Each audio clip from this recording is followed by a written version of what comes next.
Cuidados paliativos. Es una conferencia de Antonio Noguera, impartida en la Jornada Diocesana de Pastoral de la Salud en marzo de 2022 en la Diócesis de Getafe.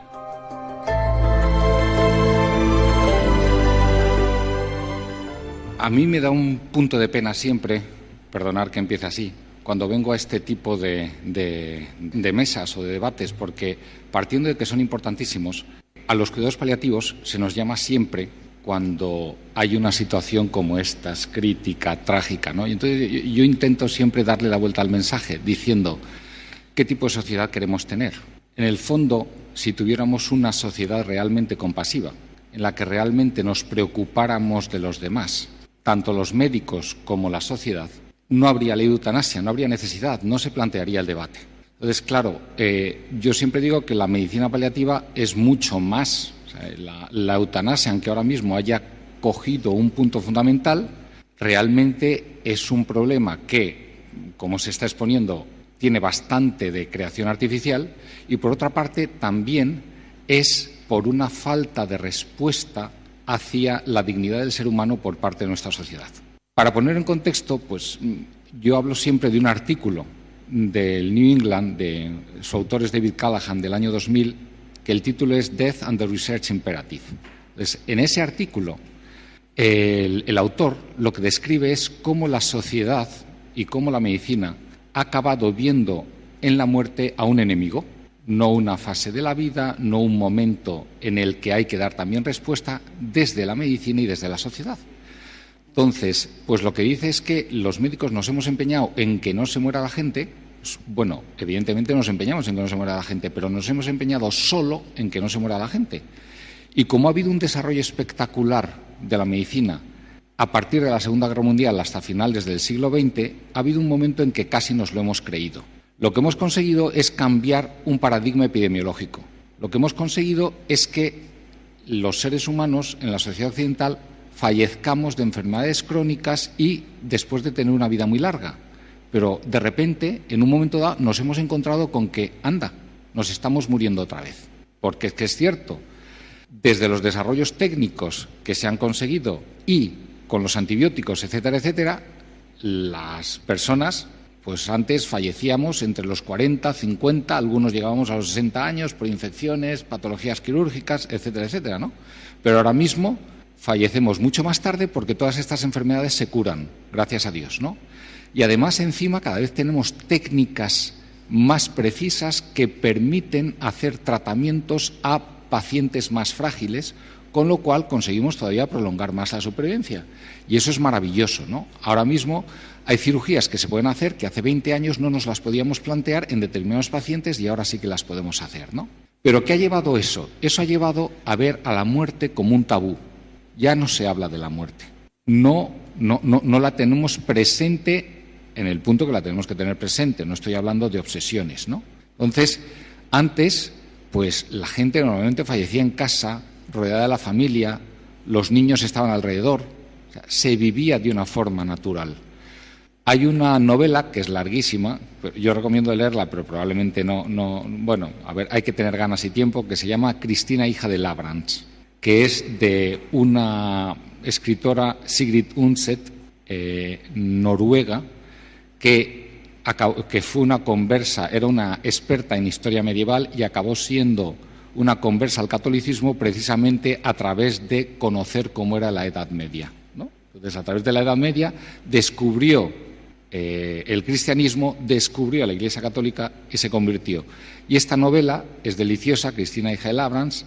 Cristina es una mujer que va pues por toda por una parte de la Edad Media en Noruega, ¿no? Pues con todas las vicisitudes y explica perfectamente cómo era esa sociedad. Y su padre Labrans, en un momento dado de la novela, fallece.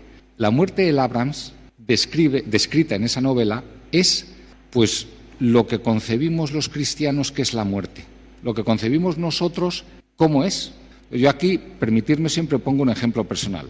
Y espero que mi madre no se enfade, ¿no? Porque nos están grabando. Mi madre estaba muy unida a su padre, a mi abuelo Manolo, que yo solo lo conocí, bueno, yo no lo conocí, yo tengo fotos de estando yo teniendo 1 año en sus rodillas Y siempre me dicen que una de las últimas cosas que dijo mi abuelo es a ver si llego a la comunión de este.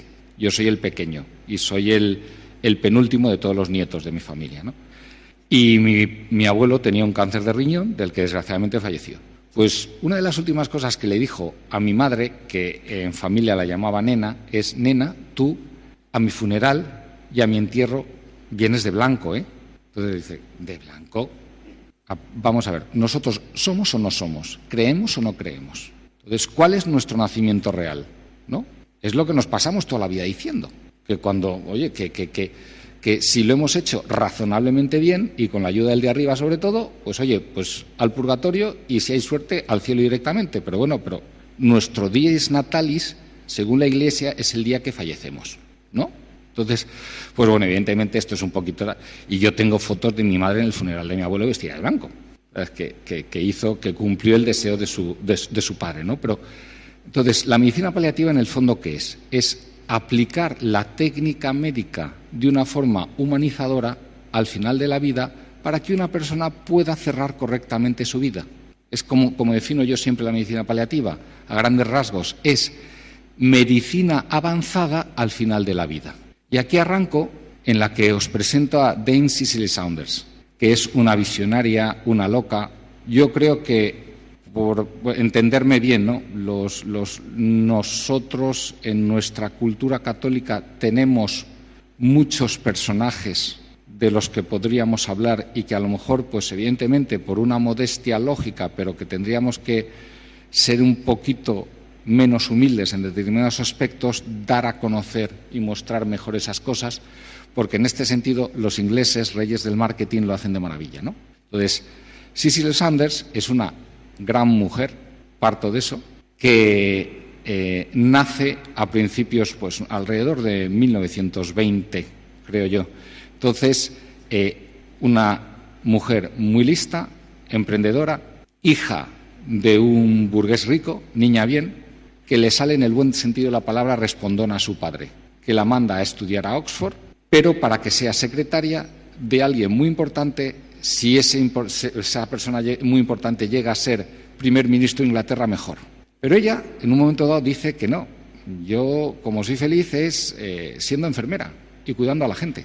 Entonces, se hace enfermera y trabaja mucho como enfermera durante la Segunda Guerra Mundial.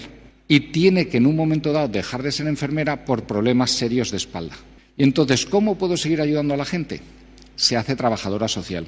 Y siendo trabajadora social, conoce a un hombre que se llama David Tasma, de quien se enamora y a quien intenta ayudar, que es un judío de origen polaco que muere, por decirlo así, mal cuidado, con muchos dolores, en un hospital inglés por un cáncer gástrico.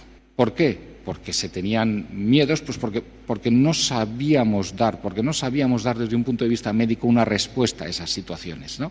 Pero en su relación, que ella le ayuda mucho, David le acaba dando una pequeña herencia.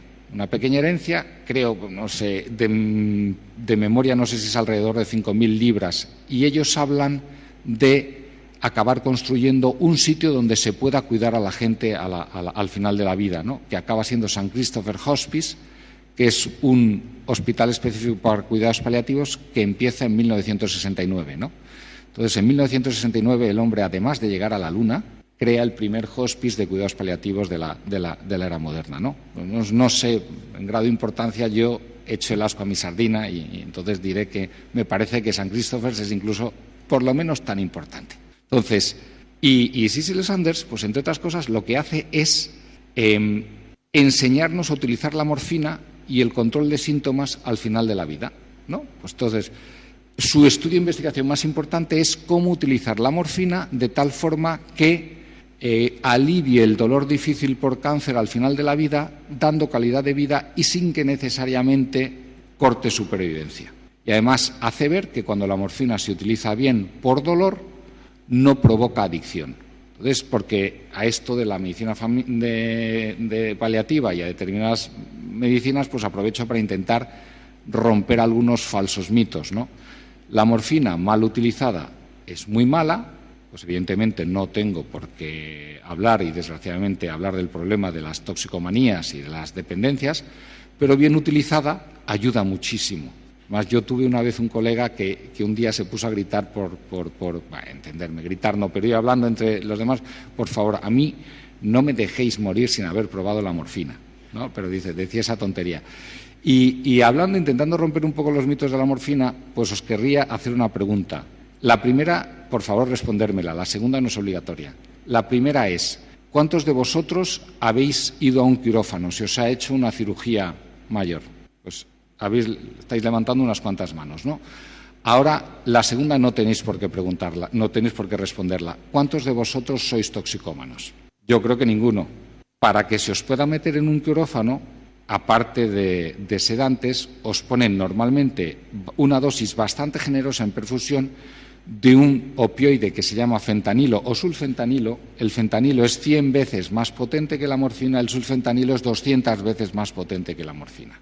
¿Por qué? Porque para poder operar a alguien, que es un acto antinatural, para hacer algo bueno, os tienen que hacer un daño muy potente, que se llama cirugía, que es, bueno, permitirme la expresión, abriros un poquito. Iba a decir, bueno, seré más bruto, abriros de arriba abajo, que ahora normalmente con las técnicas no es necesario, ¿no?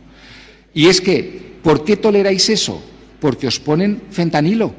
Si no os pusieran fentanilo, sería como las películas del oeste, pala entre los dientes y botella de whisky, ¿no? Entonces, creo que es, pues por decirlo de alguna manera, el cómo se aplican las medicinas o cómo se hacen las cosas para el control de síntomas, ¿no? Entonces, la medicina paliativa parte del control de síntomas, pero fundamentalmente parte de esta frase de Cicely Saunders, donde podemos hablar de dignidad, que es importas porque eres tú e importas hasta el último momento de tu vida. Tiene un libro precioso que os lo recomiendo, está en inglés y en castellano. En inglés el título es Watch With Me y en castellano es Velad conmigo, que parte de esa frase del Evangelio de San Mateo, ¿no? Es un libro donde ella cuenta su jornada personal y el por qué va desarrollando y qué es lo que piensa que es la filosofía de los cuidados paliativos, ¿no? Las dos versiones, tanto la inglesa como la española, gratis en Internet.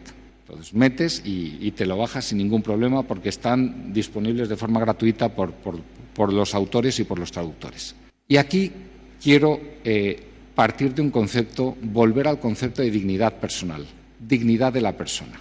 Y, por supuesto, que la dignidad personal parte de que somos seres humanos, de los derechos, de la sociedad, encima nosotros pensamos que somos hijos de Dios, pero muchas veces nos olvidamos de la dimensión social de la dignidad de la persona. Entonces, si nosotros en nuestra mirada no reflejamos la dignidad de la persona que está delante, la hacemos sentirse indigna. Y ese sentirse indigno es lo que muchas veces le hace pedir la eutanasia. ¿Por qué quiero desaparecer? Porque me siento indigno. Porque desde fuera, como somos una sociedad materialista, y aquí vuelvo a la trágica forma de medir la calidad de vida en nuestra sociedad, que se mide solo desde un punto de vista técnico, material, de capacidad, perdemos muchas dimensiones del ser humano y hacemos sentirse al ser humano indigno. Entonces, hay que tener la cabeza muy bien amueblada y tener una personalidad muy potente para que, si me hacen sentirme indigno, no querer quitarme de en medio. O sea, yo soy el primero que soy un cobardica y cuando no me siento aceptado me inhibo y me escapo y me voy a la esquina de donde estaba todo. Pues es que tenemos una sociedad que es así. Tenemos una sociedad que, desgraciadamente, perdonadme, que los médicos tenemos que asumir nuestra parte, pero hay muchas más partes que asumir. O sea, los médicos muchas veces nos hemos refugiado en lo técnico. Y es cierto que muchas veces tenemos claro, o sea, no solemos meter la pata en el punto de hacer más de lo que se debe hacer cuando ya hemos visto cómo van las cosas. Pero sí que nos cuesta mucho parar en determinadas situaciones, ¿no? Parar en determinadas situaciones que pueden llevar a cierto tipo de ensañamiento y prolongar innecesariamente situaciones, ¿no? Y eso también ha llevado a peticiones equivocadas de eutanasia. Si los médicos si tenemos por una parte una medicina que en determinados momentos no sabe parar, una sociedad que no sabe mirar con dignidad a las personas, la solución de esta coctelera, desgraciadamente, acaba siendo el permitir a una persona salirse del esquema, ¿no? Salirse de la pantalla. Y, además, pues no están. ¿Por qué? Porque no estamos respondiendo a una demanda real. Voy a poneros un ejemplo. Pacientes que he atendido en el hospital últimamente, de los que pueda decir que realmente no estaban por motivos estrictamente clínicos, ¿no? Por falta de. O sea, una señora que tuve ingresada mucho tiempo, ¿por qué? Aparte, y podríamos aquí empezar a hablar de costes sanitarios, de que los hospitales no se usan para lo que utilizan. ¿Por qué? Porque tenía una señora de 87 años que vivía sola, que gracias a Dios se había encariñado con ella la vecina del piso de al lado y la cuidaba estupendamente, pero tenía 2 hijos que estaban viviendo en Norteamérica totalmente desentendidos. Entonces era una señora que en un momento dado tenía un cáncer avanzado y ahora ¿qué hacemos? Nadie la cuida, nadie está pendiente de ella, nadie le da. Si se va sola a su casa, en 3 días va a pasar algo y va a volver a ingresar en la urgencia, porque no tiene nada. O sea, ¿por qué? Porque está en un contexto social en la que nadie le ayuda y nadie se hace cargo de ella, ¿no? Entonces, situaciones en las que a veces pues te pasa lo contrario, que lo que tienes es familiares que te piden hacer más de lo que debes hacer, ¿no? Y te ponen en un brete porque te hacen decir, pero no te das cuenta que estoy prolongando algo que es innecesario, ¿no? Porque no se entiende que en un momento dado hay que dejar a la gente irse, ¿no? O situaciones en las que a lo mejor directamente te piden, ¿no? Te piden, pues hablábamos hace un momento, una eutanasia. Yo aquí siempre recurro a la frase de quien me dirigió mi tesis doctoral, que es el doctor Poveda, que él decía siempre, cuando alguien te pide morir, normalmente lo que te está pidiendo es no quiero seguir viviendo así. Si encontramos el por qué no quiero seguir viviendo, normalmente resolvemos la situación.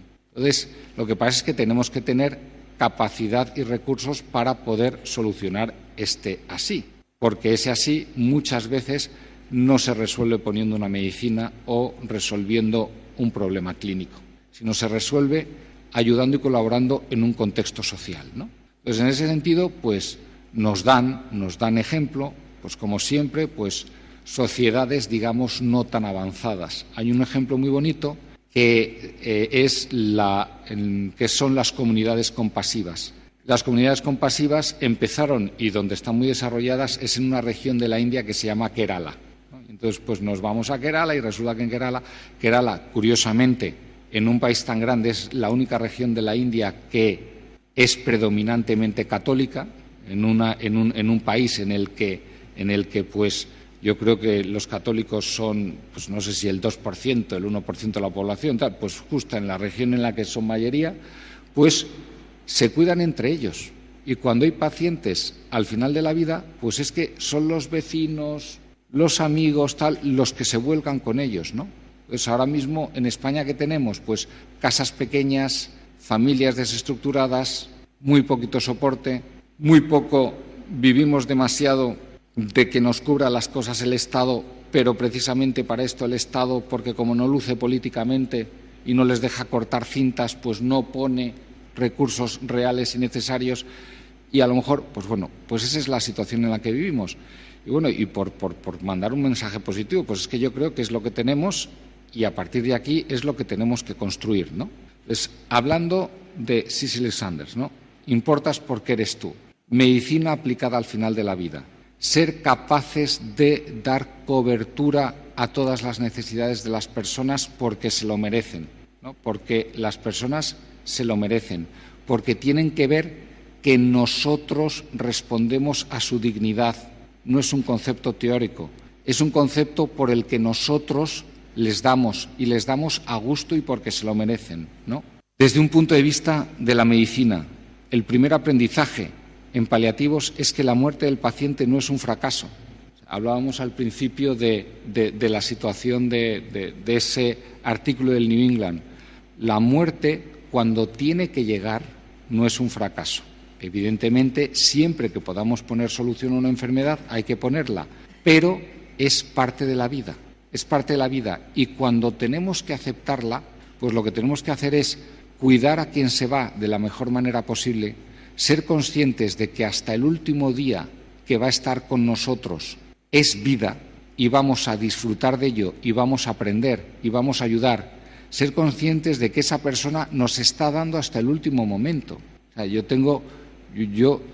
hablo del libro que tengo que escribir y que por vago nunca escribo, que es lo que me han enseñado mis pacientes. O sea, cuando alguien acepta el final de su vida, da auténticas lecciones de vida, da auténticas lecciones de qué es lo más importante, de cómo centrarse en la familia. Ahora me viene a la cabeza un paciente que estaba, estaba todo el día. Él era muy divertido y muy listo y tenía una empresa de dispositivos de telecomunicación en situaciones de riesgo. O sea, en el fondo eran teléfonos móviles que se pueden utilizar en plataformas petrolíferas, gasolineras, aviones, que por la chispa que generan los teléfonos móviles pues pueden provocar incendios graves. Entonces, yo me enteré que en los aviones no nos prohíben apagar los teléfonos porque haya un lío de comunicación, no, sino porque hay un riesgo de incendio. Ese es el motivo real, que parece que nunca nos lo explican por cómo funcionan los dispositivos técnicos, ¿no? Entonces, entonces él era muy divertido porque tenía un punto obsesivo. Entonces, como su familia la tenía en otra ciudad, tenía controlados perfectamente a sus hijos a través de cámaras que veía él directamente desde el ordenador en el que estaba. Sus hijos a la vez le habían regalado un aparato de realidad virtual con el que él de vez en cuando pues hacía cosas y no sé qué. Me enseñaba fotos de cosas de cómo seguía pues atendiendo a su familia, haciendo sus cosas, vendiendo. Bueno, pues era lo que yo defino como un disfrutón, ¿no? Entonces él sabía que podía esperar lo que podía esperar de los tratamientos, pero hasta el último día tenía objetivos, tenía esperanzas, tenía pues cosas que hacer, ¿no? Y cosas que dar a los demás, ¿no? Es que el que se va nos da mucho y a veces pensamos que lo único que hacemos es volcarnos nosotros pues, de una forma. La muerte no es un fracaso, pero sí la prolongación innecesaria del sufrimiento. Esto es todo un tema del que ya hemos hablado un poco, ¿no? A ver, evidentemente al final de la vida lo que no tenemos que permitir es que esa persona tenga un sufrimiento intolerable, ¿no? Tenemos que ayudarle a que ponga las expectativas donde las tiene que poner. Tenemos que controlar bien los síntomas.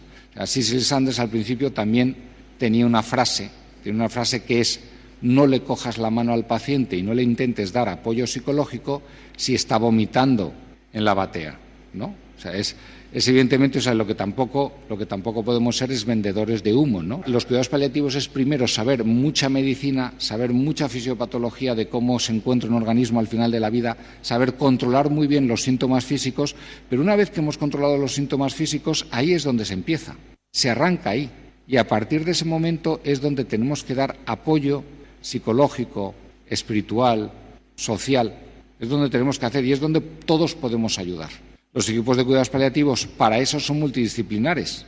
En mi equipo, aparte de los médicos y de las enfermeras, tenemos una psicóloga y una trabajadora social para poder orientar y dar cobertura a estas situaciones.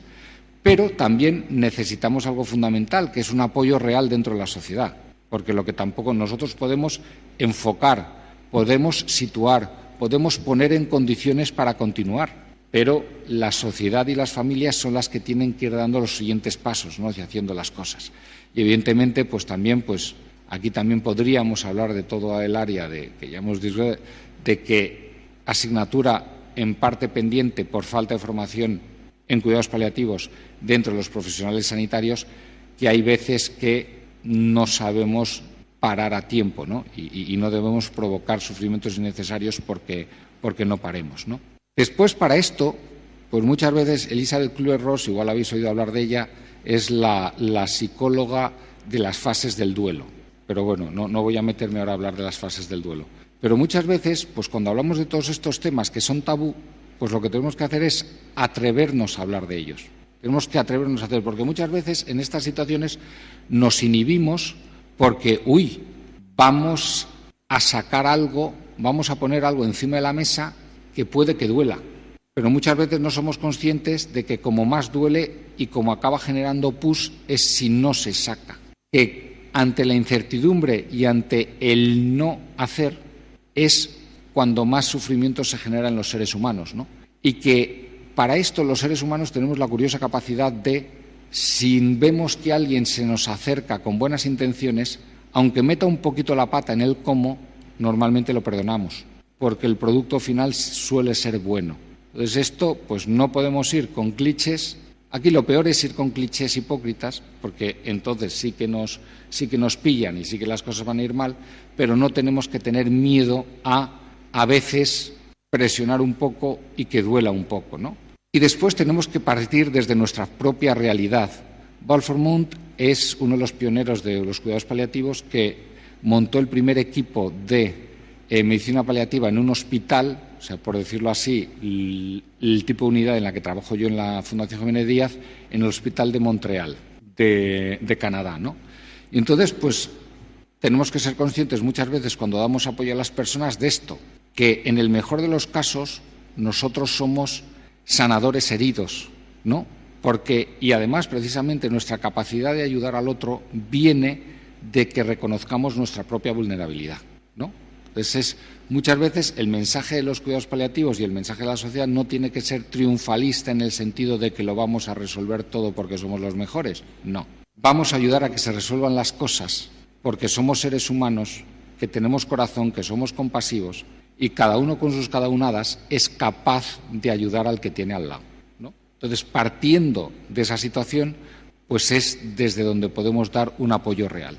Y además, nos tenemos que creer esto, ¿no? Que muchas veces, como decía Viktor Frankl, que no sé si le conocéis, Viktor Frankl, que también es otro libro que estamos hablando de cosas, El hombre en busca del sentido, pues es un libro muy recomendable. Viktor Frankl, un poquito de historia, perdonad que me vaya por las ramas, que me gusta mucho por las ramas, es el padre de la cuarta línea del psicoanálisis. Era discípulo de Freud. Entonces pensáis, ¿del psicoanálisis puede salir algo bueno? Sí. No, dice, las otras tres, yo personalmente no recomiendo las otras tres ramas del psicoanálisis, pero esta sí, ¿no? Entonces, Viktor Frankl es un superviviente de los campos de concentración, es un psiquiatra judío que tiene ese libro precioso y que inventa la logoterapia, que es la terapia de sentido, ¿no? Entonces, siempre podemos ayudar a que la persona que tenemos delante, aunque esté en una situación muy delicada, encuentre sentido a lo que está viviendo, ¿no? Y a lo que tiene por delante, ¿no? Y además, y con esto acabo, no sé si algunos acordáis de quién es Helen Keller. Helen Keller es esta mujer que se queda sordociega con 18 meses y que Anna Sullivan, una enfermera, es capaz de crear un medio de comunicación con ella. Ella aprende a expresarse y acaba siendo, pues, profesora de universidad, ¿no? Entonces, es un ejemplo, ¿no? Vemos que es un ejemplo de cómo el sufrimiento es como un mecanismo que tenemos los seres humanos para crecernos y salir adelante, ¿no? Entonces, aunque haya situaciones en las que el mundo esté lleno de sufrimiento, siempre tenemos la capacidad de poder superarlo. Y esa forma de superar el sufrimiento siempre parte por apoyarnos unos a otros, ¿no? Entonces vuelvo a la situación anterior, ¿no? ¿La medicina tiene que ser muy técnica? Sí, pero tiene que ser también muy compasiva.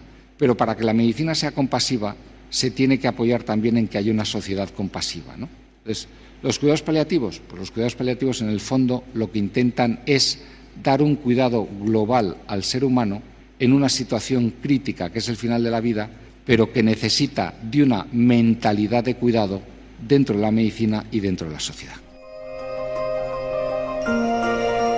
Así finaliza en Radio María esta conferencia de Antonio Noguera sobre los cuidados paliativos. Fue impartida dentro de la Jornada Diocesana de Pastoral de la Salud de la Diócesis de Getafe en marzo de 2022.